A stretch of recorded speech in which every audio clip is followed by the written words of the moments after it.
Muy buenos días a toda la República Dominicana. Un saludo muy especial para los dominicanos que nos sintonizan en el territorio nacional y para aquellos que nos ven en los Estados Unidos a través de Televisión Dominicana. Gracias por preferirnos los domingos a esta hora de la mañana. Doctor, buenos días. Buenos días, hermano. ¿Cómo se siente? Muy bien, doctor. Veo que el PLD hoy tiene su proceso interno, va a definir su candidato presidencial. Exacto. Y Haití está al rojo vivo. Bueno. Ya el propio primer ministro pidió la intervención. Sí. Sí.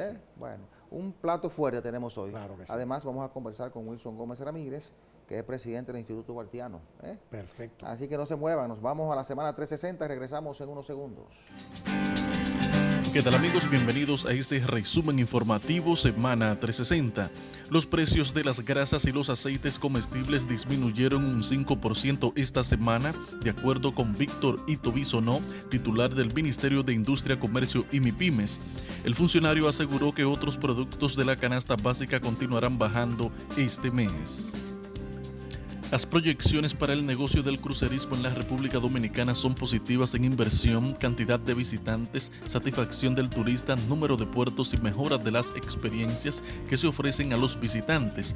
Así lo describe Rafael Blanco Tejera, presidente de la Asociación de Hoteles y Turismo de la República Dominicana, quien está seguro de que lo más importante para fomentar esa actividad es que en los destinos haya ordenamiento, productos y servicios para que los cruceristas puedan disfrutar de su permanencia. El director ejecutivo del Consorcio Energético Punta Cana Macao, Roberto Herrera, dijo que la movilidad eléctrica es una solución real y lamentó que en la República Dominicana no haya promoción para que la gente adopte este sistema. Indicó que el futuro es hoy porque ya todos los fabricantes están diciendo que no van a hacer carros convencionales.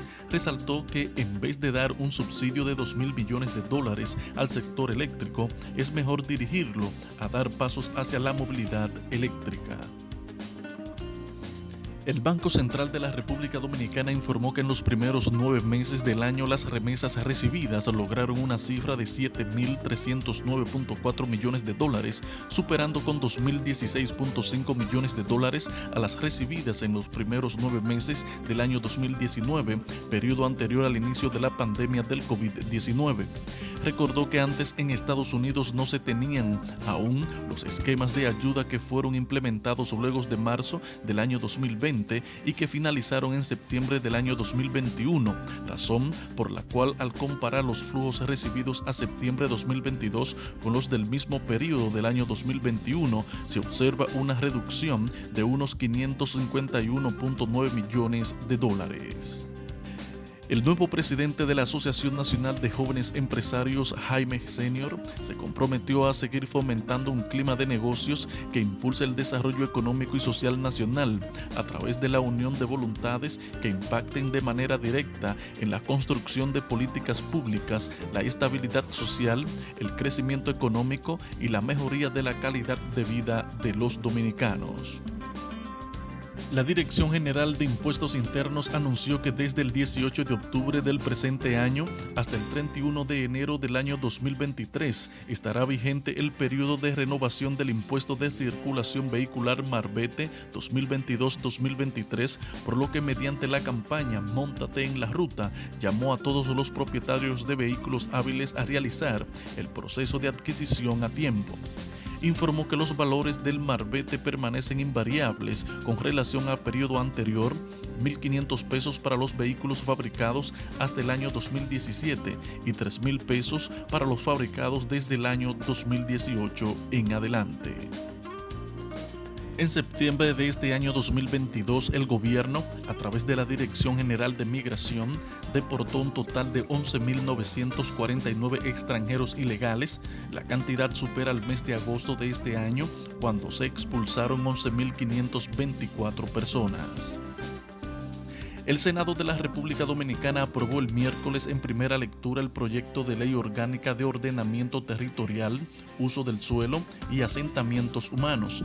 La presidenta de la Comisión Bicameral, Farideh Raful, que tenía a su cargo el estudio de la normativa, presentó un informe durante la sesión senatorial en el que explicó que la comisión agotó un proceso de consultas por más de 2 años con diferentes sectores de la sociedad civil y escuchó sus opiniones, las cuales fueron fueron tomadas en consideración, logrando un importante consenso. Y en el ámbito internacional, el presidente de Estados Unidos, Joe Biden, admitió el jueves que los precios continúan siendo altos en los Estados Unidos pese a la baja de la inflación interanual a septiembre al 8.2%. Afirmó que la lucha contra la inflación es algo global que afecta a los países y que en su caso su máxima prioridad son las familias de trabajadores en Estados Unidos. Los miembros del Comité Federal del Mercado Abierto de la Reserva Federal FED de Estados Unidos anticipan que el desempleo tendrá que subir en el país para que la inflación baje, según se extrae de las minutas de su última reunión de septiembre pasado publicadas el miércoles. En ese encuentro, la FED anunció la subida al 0.75 puntos de los tipos de interés, la quinta desde marzo, confirmando la dirección iniciada hace 6 meses para reducir la inflación. Hasta aquí el resumen informativo Semana 360. Informó Joaquín Caraballo.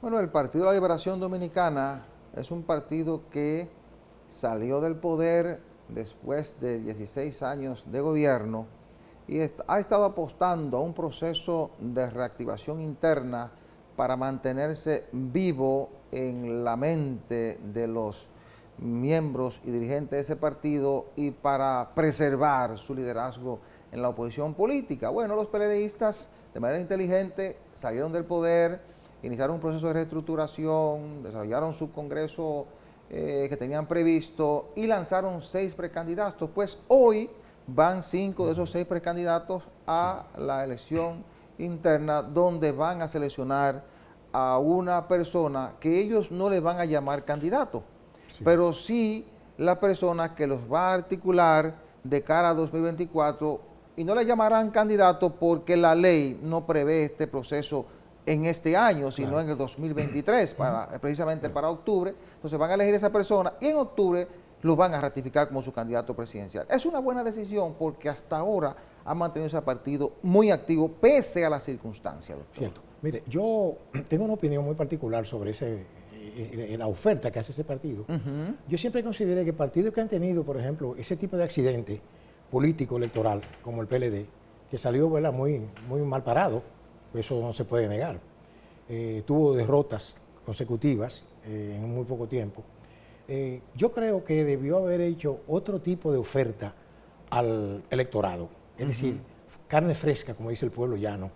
Porque eso de ofertar prácticamente más de lo mismo, eso es una opinión muy particular. ¿Hay gente fresca, doctor? No, es una opinión muy particular mía, muy particular.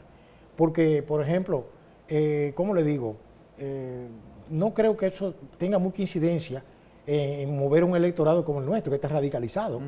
Ahora, porque no se note que haya, por ejemplo, un liderazgo como contundente, que penetre en las masas, como en los tiempos de Peña Gómez, de Balaguer, ¿verdad?, del otro. Ahora, yo sé que los tiempos han cambiado, es cierto, y las cosas son diferentes ahora, pero también creo que el PLD, no importa el resultado que tenga, que ojalá que sea el mejor, que lo mantenga tranquilo y unido, pero dependiendo, si hay ciertos resultados que podría hacer que bajara el partido, en cierto modo, no es que se divida, sino que personas que posiblemente no estén muy seguros de que se queden en ese partido. Se lo digo porque ya empezó a verse eso en las decisiones que han tomado algunos de los que aspiraban, de que se retiraron para apoyar a otro. Y eso es un mal. Bueno, el que se retiró no tiene ninguna posibilidad, de que fue el profesor Luis de León, pero tampoco tiene muchas, fue nuestro invitado la tampoco tiene muchas otras 2 señoras que están ahí. Sí. Ahí nada más tiene posibilidad de la señora Cedeño. Bueno, las elecciones de hoy lógicamente se van a decidir entre Margarita Cedeño, que para mí es la candidata más popular que tiene el PLD en este momento,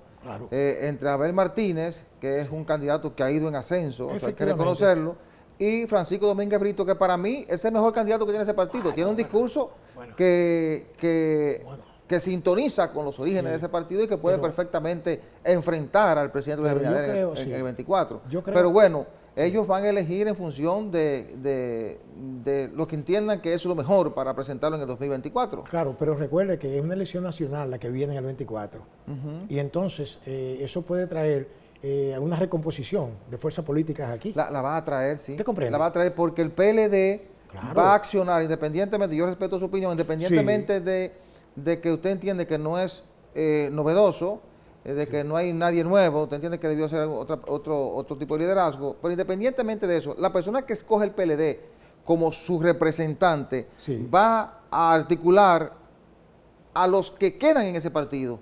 Lógicamente tienen que salir bien de este proceso, sin requebrajarse. Si se dividen, se fue a una posición lejana, sin ningún tipo de posibilidades. Y ellos se están asegurando que las cosas no salgan mal. Ellos han creado varias comisiones y han creado una con 7 miembros de su comité político que es el árbitro de ese proceso. Porque están convencidos que si hay dudas sobre los resultados y algunos de esos precandidatos se retiraran o se fueran inconformes, eso les va a crear una situación de dificultad. Ahora, si les sale bien el proceso, se va a recomponer porque el PLD todavía es un partido fuerte y van a articular una estructura de campaña que va a definir el verdadero tamaño de cada partido en este país. Mire, yo cuando hice ese planteamiento, yo me dirigía precisamente a algo que usted mencionó, y es que la recomposición política que va a haber aquí para el 24 va a obligar a muchos grupos a pactar y negociar, sea entre el gobierno, sea entre ellos, o lo que fuere, o crear un frente común. Algo va a suceder, pero no se va a quedar la cosa tal como la vemos hoy. No, eso va a cambiar a partir de ahora. Entonces, mucha gente se prepara para participar en esa negociación.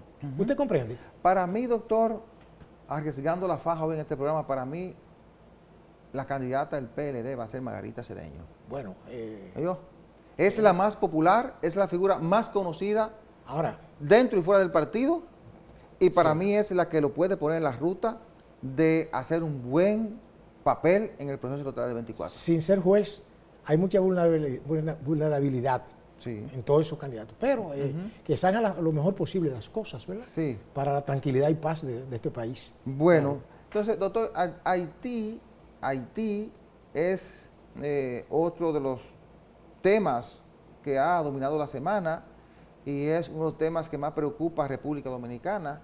El presidente Luis Abinader estuvo el pasado fin de semana en la frontera y definió puntos muy claros que los vamos a abordar más adelante con el doctor Wilson Gómez Ramírez, que es director del Instituto Haitiano. El presidente dejó claro que si hay una intervención no va a participar de manera directa. Eso es correcto, doctor, por la situación histórica que tenemos con Haití. Ha dicho que el muro los va a acelerar, anunció incentivos para los guardias, anunció viviendas para militares en la zona, para que los militares vivan en esa zona. Además, dejó claro que si hay una intervención en Haití, no va a permitir campos de refugiados del lado de República Dominicana, porque del otro lado hay muchos terrenos donde se puedan hacer. Y anunció una compra de equipos militares, aviones, helicópteros y la creación de un comando sur de la Fuerza Aérea en Barahona. Yo creo que es importante, hay una definición muy clara de República Dominicana con relación a la crisis haitiana. Mire, con el asunto de Haití hay que ser pragmático y poner los pies sobre la tierra. Fíjese, en primer lugar, los haitianos tienen en su historia el hecho que son totalmente antiintervencionistas. Segundo, que han luchado contra imperios como el ejército de Napoleón, que lo arrodillaron. No sé cómo lo lograron, si era porque eran superiores o aguantaban más, pero los arrodillaron. El otro aspecto es el siguiente. Ariel Henry, tiene la misma capacidad que tiene usted y yo en Haití, porque él no es nadie, él no eligió nadie ahí. No, el control lo tienen las bandas. No, es que a él... Además, por la forma en que se eligió. Es que a él lo apoyaron los Estados Unidos, pero los Estados Unidos no son electores en Haití. Déjeme aclararle esa completa. Entonces, ¿qué pasa? Que ahora fíjense cómo el Senado haitiano, que tampoco existe, porque en Haití no existe nada. Lo que existe es, ¿sabe qué? Jean Cherizier, que es el que tiene la alta potencia de fuego. Jean Cherizier es el jefe de una banda. O por el barbecue. El jefe de una banda no. El jefe de una especie como de conglomerado de bandas que tienen Haití de rodillas. Entonces yo siempre he planteado que él es una parte beligerante y hay que negociar con él, aunque después lo eliminen, eso es otra cosa. Entonces, partiendo de ahí y el pedido que ha hecho Ariel Henry, ya la comunidad internacional va a intervenir. Si hay una intervención, preparémonos nosotros a recibir efecto aquí, porque no hay quien pare. Oye, ni el corre-corre de allá para acá, eso es inevitable. Ni si los poderes imperiales quieren poner sus bases aquí también. Eso es inevitable, eso es así, pero preparémonos porque ojalá que no. Pronto se hará la intervención en Haití. No. Antes de irnos a la pausa, permítanme recordarles que Farmacia Patricio es la principal red de farmacia en Santo Domingo Este. Tiene su sede principal en la Avenida Venezuela número 75, próximo al Parque Juan Pablo II, sucursal en la Avenida España, próximo a las Américas, en la autopista de San Isidro y ahora en Ciudad Juan Bosch. Farmacia Patricio, calidad y buenos precios. Nos vamos a la pausa y al regreso conversaremos con el doctor Wilson Gómez Ramírez, presidente del Instituto Duartiano. No se mueva, regresamos en unos segundos.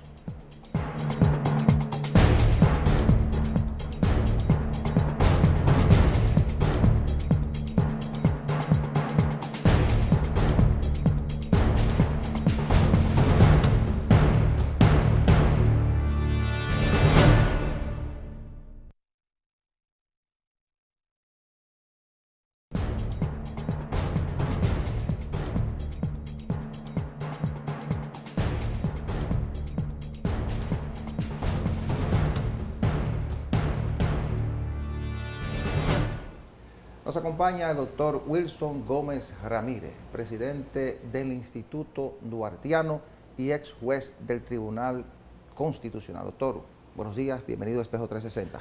Buenos días, de verdad que es un honor estar aquí compartiendo con ustedes. Agradecemos en nombre de la directiva del instituto el que nos hayan extendido esta invitación. Doctor, hemos visto que el Instituto Duartiano está muy activo. Vemos a su cúpula, a las personas que la integran en las calles, desarrollando un movimiento patriótico. Pero antes de entrar a esta parte, que es la parte actual, la parte de debates del momento, a mí me gustaría compartir con nuestro amable televidente la visión suya de lo que es el Instituto Duartiano, para las personas que no han tenido la oportunidad de conocerlo, por lo menos lo conozcan, con las explicaciones que usted pueda ofrecer desde este espacio. Perfecto. El Instituto Duartiano es una entidad de carácter cívico-patriótico. Fue fundado en 1964, incorporado de conformidad con la ley general que existía para las entidades sin fines de lucro en ese año, la ley 520, y luego oficializado en 1967 por un decreto del presidente de la República de entonces. Luego, en el 2001, sobrevino la ley 12701, que es la que le da ya carácter oficial, legal, de autonomía como organismo oficial, destinado a hacer la difusión de la vida y obra del padre de la patria, Juan Pablo Duarte y Díez, y por supuesto a velar por su buen nombre, por el respeto del mismo. Tenemos nosotros en consecuencia el control de lo que tiene que ver con su fisonomía.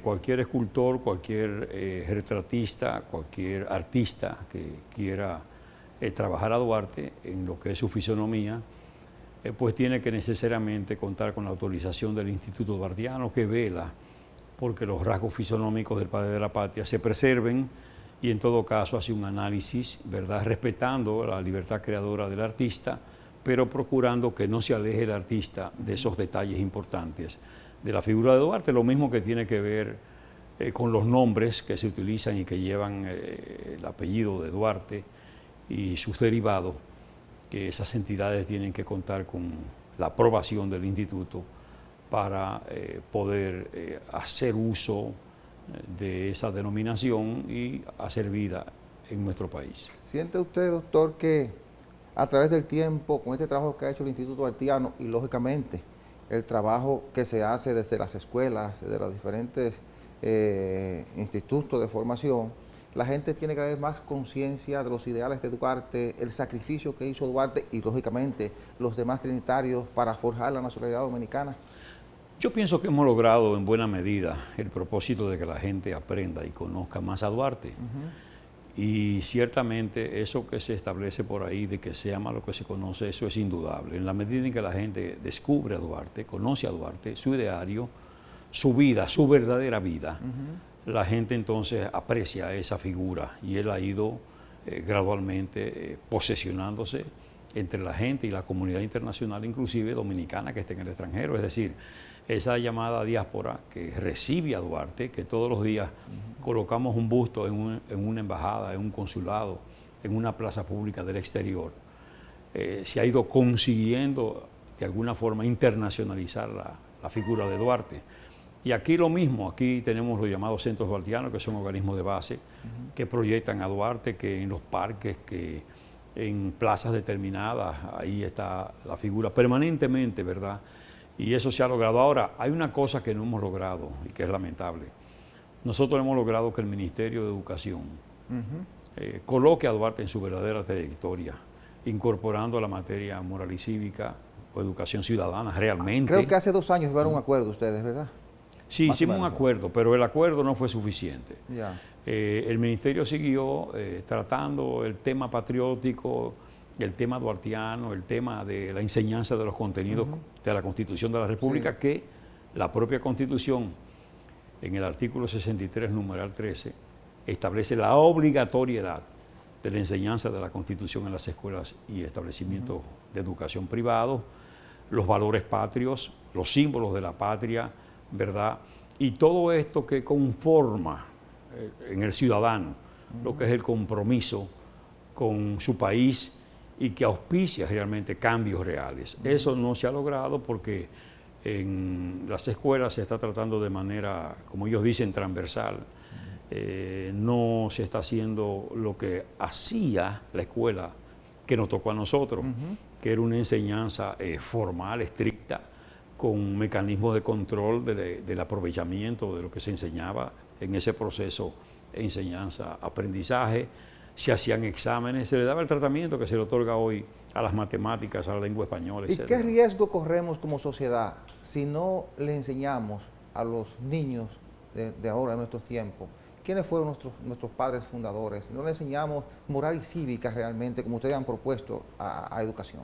Bueno, contar entonces con una ciudadanía como la que tenemos, que no es una ciudadanía comprometida.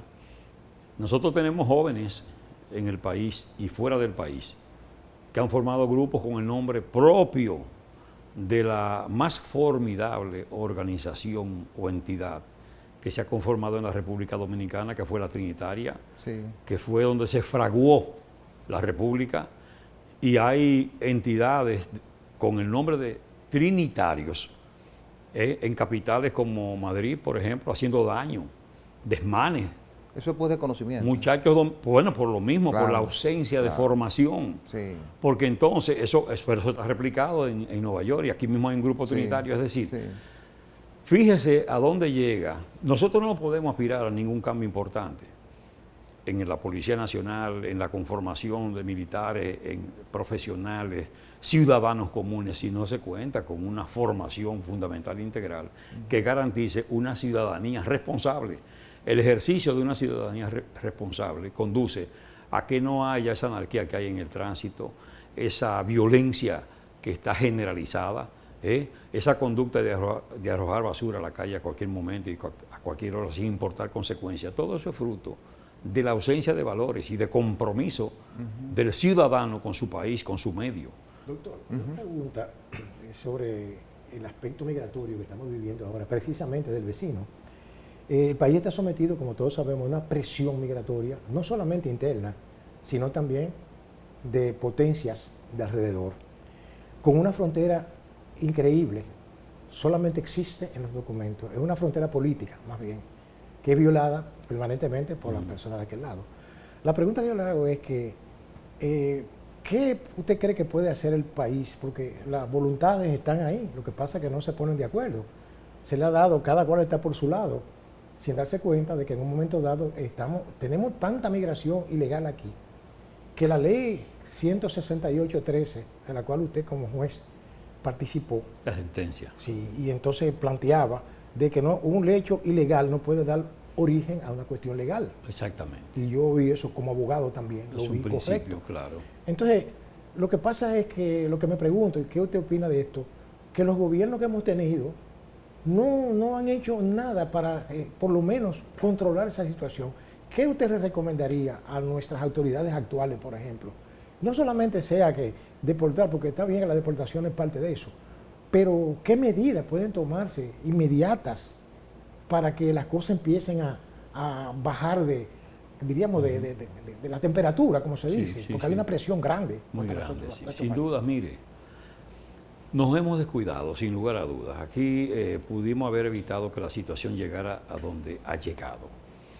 Ya nosotros estamos desbordados por una presencia masiva de ilegales indocumentados haitianos que se han apoderado de buena parte del territorio nacional. No hay espacio en la República donde no haya una presencia, pero una presencia categórica de ciudadanos haitianos, niños, mujeres, en fin. Eso se expresa en los hospitales, en los campos, en las escuelas, se expresa en los centros laborales, se expresa en cañadas, se expresa en ciudades, en parques, en plazas públicas, en fin. Un descuido de la autoridad, es decir, las leyes nuestras no han sido aplicadas y es parte del problema dominicano. Sí. Nosotros tenemos leyes tan suficientes como para que estemos en el mejor orden posible desde el punto de vista social. Ahora, esas leyes no se aplican. Es decir, hay una ley migratoria que establece claramente cómo hacer las cosas y no se aplica. Hay un código laboral que establece cómo hacer las cosas y no se aplica. Hay una Constitución de la República que manda a hacer las cosas y no se aplica. Usted encuentra, por ejemplo, la Constitución de la República del año 2010, esa revisión, estableció en el artículo 10 una reserva de ley para que el Congreso Nacional articulara una disposición legal que controlara en frontera la titularidad de la tierra como forma de proteger un área estratégica, pero además para preservar lo que es la soberanía terrestre. Exacto. No se ha hecho eso. Esa disposición de Constitución de la República dice, bueno, es interés del país preservar, porque todos los países que tienen fronteras limítrofes con otro país, exacto, en términos materiales terrestres, han establecido que una franja en una extensión superficial determinada de metros, ¿verdad? Eso esté reservado al interés supremo de la nación, como manera de mantener la soberanía, claro, ¿verdad? Y el control territorial o terrestre. En el caso nuestro eso no ha pasado. Y hace 12 años de eso, y sin embargo el Congreso no ha articulado una disposición legal al respecto. Entonces, no se cumplen las disposiciones y eso ha traído como consecuencia este agravamiento. Ahora, ¿qué tenemos? Bueno, tenemos un problema serio por cuanto Haití ha entrado en un colapso, sus instituciones quebradas, ausencia de autoridad, el dominio del territorio de bandas armadas, bien armadas, más que la propia policía formal de ellos. No hay un liderazgo que haya emergido de esto al que se le pueda prestar atención o que incida para controlar la situación. Y ya la República Dominicana, y me entenderán ustedes, maniobrando in extremis, está llamando a la comunidad internacional para que socorra a esa nación, para que acompañe a esa nación, porque por sí misma esa nación no puede levantarse. La colaboración no puede ser estrictamente y únicamente militar para desarmar esas bandas, hay que desarmarlas y tiene que ser una fuerza armada, pero el acompañamiento tiene que ser integral, porque ahí no hay registro civil y hay que establecer un registro civil que pueda auspiciar la expedición de documentos de identidad personal y electoral a esos ciudadanos, claro que para sí, que ellos puedan hacer un proceso eleccionario mínimamente creíble, transparente y confiable. Todo eso necesita un acompañamiento, pero además tiene que ver la parte económica, la parte social, exacto, la parte de los alimentos, un corredor ciertamente humanitario que le permita a ellos una buena alimentación y llevar, claro, la vida, ¿verdad?, normal que llevan los demás países. Ya nosotros estamos prácticamente en un estado de legítima defensa. ¿Qué hacemos? Bueno, llamar a la comunidad, insistir, pero es como el vecino que llama a los bomberos porque hay un fuego en la casa adyacente, en la casa contigua. Llamar a los bomberos por dos cosas. Número uno, para que le sofoque el incendio al vecino y no se le queme todo. Exacto. Pero número dos, para que las llamas no vengan y afecten mi propia vivienda. En esa situación está la República Dominicana. Por eso es que nosotros tenemos que oponernos a todo aquel que no quiera que eso se haga. Porque, ok, los haitianos dicen que no vengan. Nosotros somos respetuosos, por supuesto, del principio de la autodeterminación. Eso está plasmado en la Constitución de la República como un principio irrenunciable de la política internacional dominicana. Pero, en el caso de Haití, no es una intervención grosera que los limite. Ellos tienen que ser agentes de ese desarrollo, de esas acciones, y tienen que estar ahí, liderando esas acciones, pero acompañados, porque ellos solo no pueden. No pueden. ¿Entiendes? Hay un problema grave en Haití, y es la incapacidad de ellos integrarse. Como decía don Mariano Lebrón Savillón, poca vocación gregaria. Ellos no han podido desarrollar acciones que lleven a empujar en una misma dirección. Hay historiadores que dicen que eso se remonta al origen, en el sentido de que como provienen de diferentes tribus africanas, exacto, ellos nunca se entendieron entre sí y hay sectores que jamás se pueden conectar con el otro. Y eso se refleja y se ha reflejado históricamente en su política. Doctor, mire, si el presidente Luis Abinader está impulsando la construcción de un muro, además, el pasado fin de semana dijo en la frontera por Dajabón que República Dominicana no será parte de ninguna fuerza interventora en Haití, pero tampoco permitirá la creación de centros de refugiados en la frontera. Si se produjera la intervención militar en Haití, ¿cuál sería el peligro para la República Dominicana? Yo quisiera que me abordara esa parte, pero cuando regresemos de la pausa comercial.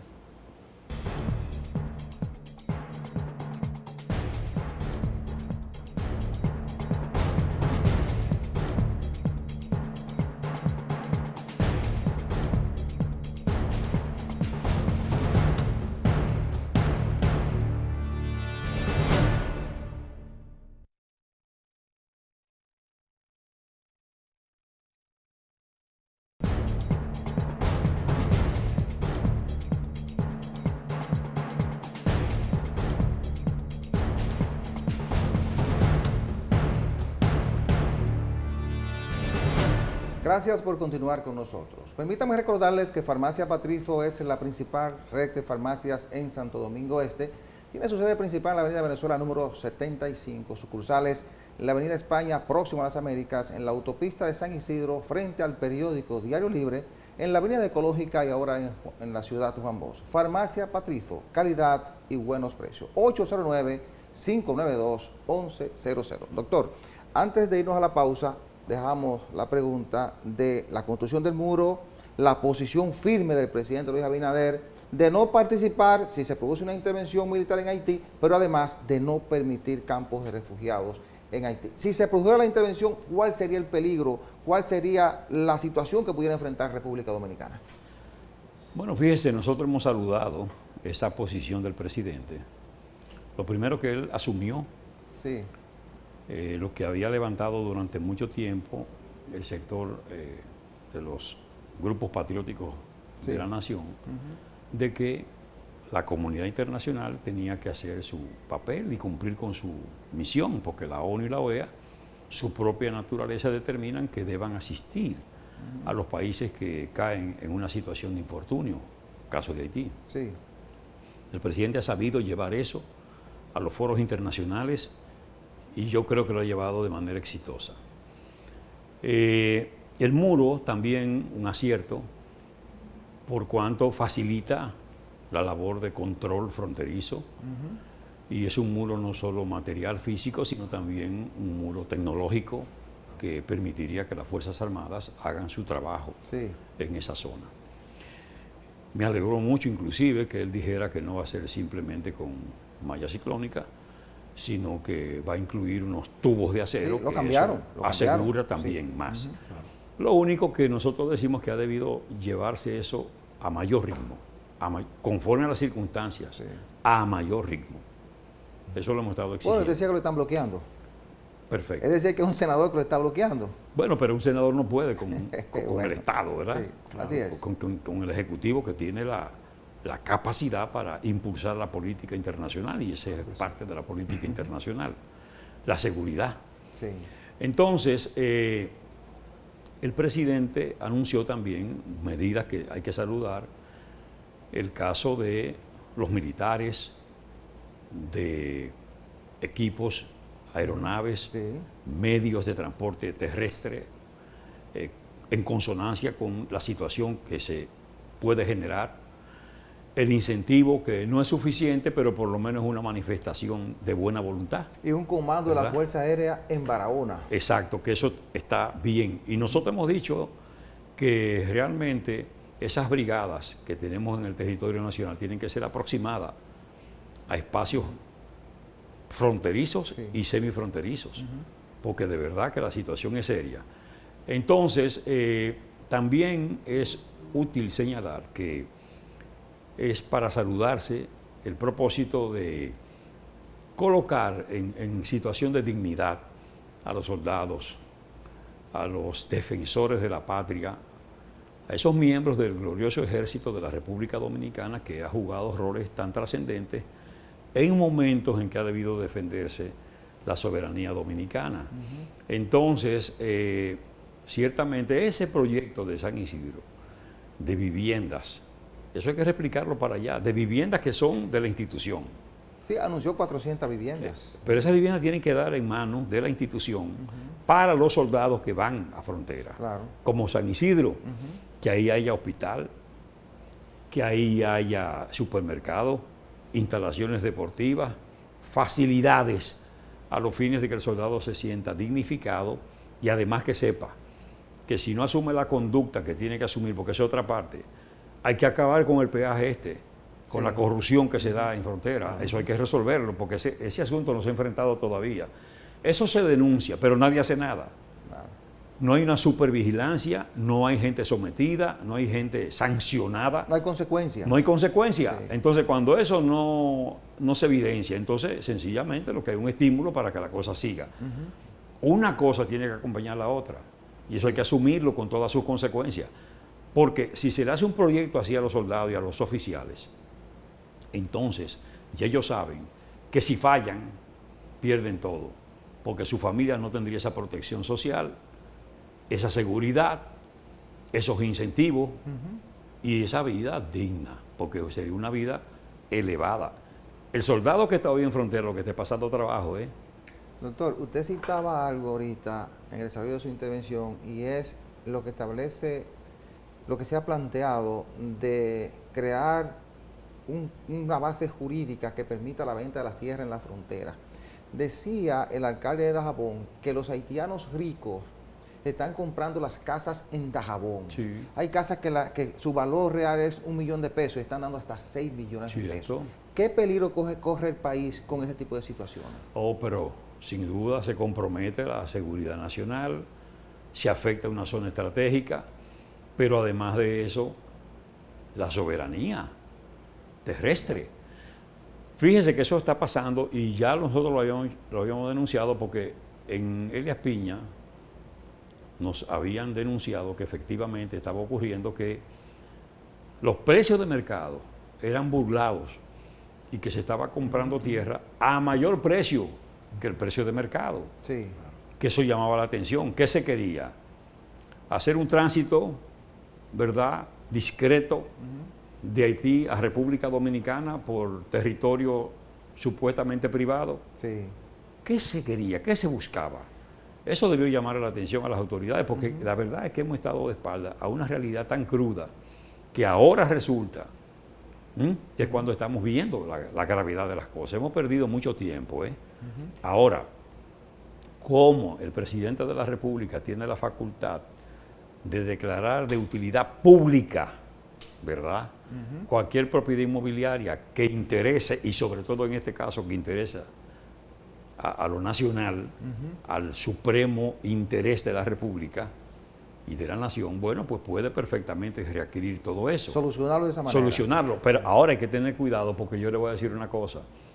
Nosotros tenemos el problema de fuera y el problema también de organismos internacionales, pero también internamente. Hay que tener mucho cuidado con el asunto de zonas francas que se establecen en frontera. Zonas francas que no se definen, que tienen una carita para la República Dominicana con una recepción, con un restaurancito. Sí.